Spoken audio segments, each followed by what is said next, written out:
o Paulo Gala, para debater esse tema, esse fenômeno, né, que a gente tem tão conturbado hoje, que é o Trump. Hoje, inclusive, estava indo com a esposa, ela e o dentista, eu escutava, né, no transporte público, um motorista conversando com a pessoa, falando do Trump. Eu parei para escutar a percepção do público geral, né? Então, eles falando, o Trump é um doido, o cara não sabe o que faz, mas aí está mexendo tudo e vai virar porque cobravam taxa disso, e a percepção que se passa para o público geral é de que as taxas que o Trump alega, né, que são cobradas nos Estados Unidos, que são altas, e esse cidadão comum dizer, não, está certo, ele tem que cobrar mesmo, enfim.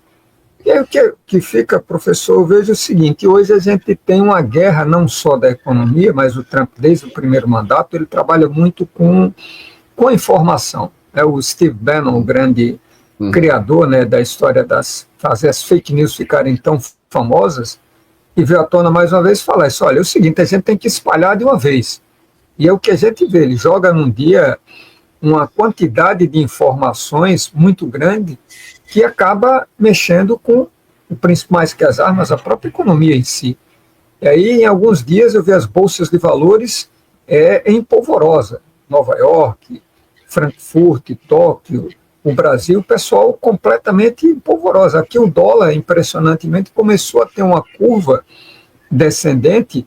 O governo brasileiro foi pego numa situação extremamente delicada, é disso que eu queria a gente entender, com essa ameaça, né, de taxação ao aço e ao alumínio brasileiro.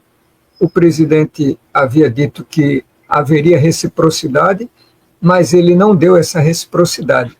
O que a gente pode entender nesse caso Brasil? Porque é uma linha dentro no governo que diz, vamos esperar e vamos negociar. Será que esse é um caminho que a gente pode ter prudente da parte do Brasil, ou a gente está um pouco temerário demais? O que a gente poderia trazer de informação nesse sentido, especificamente do Brasil, em relação a essas posturas do Trump? O que é que nós, brasileiros, podemos esperar daqui para frente?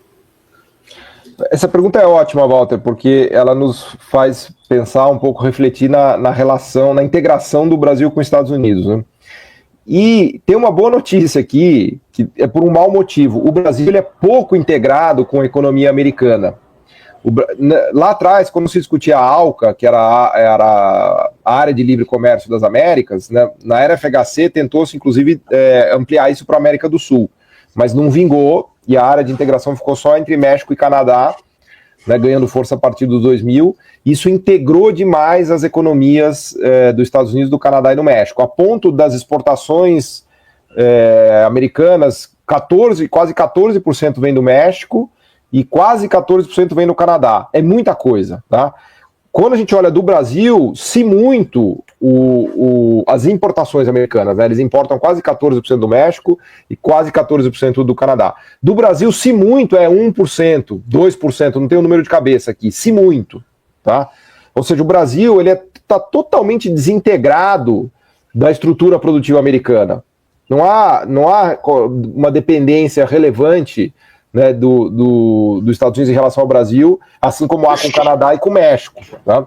A gente tem, sim, como você mencionou, o aço e o alumínio, mas assim, mesmo que tenha uma tarifa gigante, que seja toda a artilharia voltada contra nós, a gente teria um prejuízo de, sei lá, $1 bilhão, que não é pouco dinheiro, mas a gente exporta por ano 300 bilhões de dólares.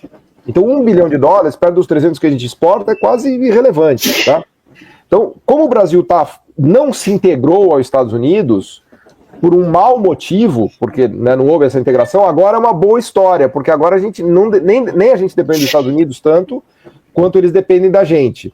Na verdade, a gente ainda manda para os Estados Unidos quase 10% das nossas exportações, tá? Especialmente de aviões, da Embraer. Pouca gente sabe, mas, por exemplo, a Embraer tem a sua principal fábrica de jatos regionais lá em Orlando, na frente da Disney ali. Todos os jatos executivos da Embraer são produzidos em território americano. Aliás, a exportação mais sofisticada do estado da Flórida são os aviões da Embraer, né? Esse é um caso de uma empresa brasileira que se deu muito bem lá. Mas o fato é que os Estados Unidos, o Brasil não é um problema para os Estados Unidos. Tá? Na lista de problemas americanos, se você olhar lá os 10 maiores países que os Estados Unidos têm déficit, então aparece número 1, China, depois México, depois Canadá, depois Irlanda, depois Alemanha, depois Índia, depois Vietnã. O Brasil nem aparece. Tá? Então, a gente não está no foco do Trump, né? E nesse sentido eu acho que é uma boa notícia. Você fala assim, o Brasil pode ser desestruturado, ele pode ter um problemão por causa do Trump. Não por essa via da dependência de produtos americanos. A gente pode ter um problema como a gente teve, você bem lembrou, Walter, lembra que no final do ano o dólar foi a 6,30, né? Um dos motivos do dólar ter ido a 6,30, e agora ele voltou a 5,70. Aliás, hoje bateu 5,69 o dólar. Hoje o dólar fechou em R$ 5,69, tá? Mas uma das grandes explicações de por que o dólar se valorizou tanto desde o final do ano passado, e não foi só no Brasil, foi no mundo todo, foi esse temor do Trump, né, do que eu contava aqui, dele colocar tarifas, e dessas tarifas provocarem inflação nos Estados Unidos, e dessa inflação provocar juro alto nos Estados Unidos. O mercado navegou nos últimos 3 meses do ano passado e comecinho desse ano, com medo do que os economistas chamam do Trump Trade, né, que é o trade do Trump, que é colocar tarifa, que vai ter inflação, que vai ter juro alto nos Estados Unidos e que vai levar dinheiro para os Estados Unidos, vai desvalorizar a moeda brasileira e desvalorizar todas as moedas. Só que quando o Trump chegou de verdade no poder, que é o que eu estava comentando há pouco, ele não colocou as tarifas que ele tinha prometido. Ele está ameaçando ainda, ele passou 30 dias ameaçando. E dado que ele não colocou as tarifas de fato, o mercado reverteu esse Trump Trade.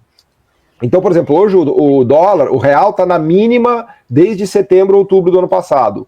O real em relação ao dólar.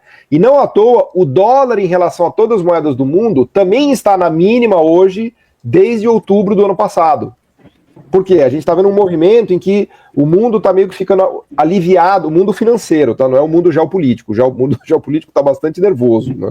Mas o mundo financeiro está um pouco mais aliviado, porque viu que o Trump não vai poder colocar todas essas tarifas com a violência que ele gostaria de colocar.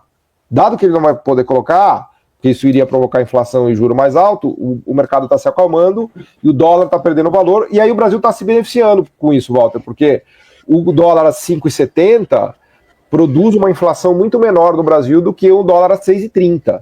Né? Lembra que o pior efeito do dólar para qualquer economia é a inflação.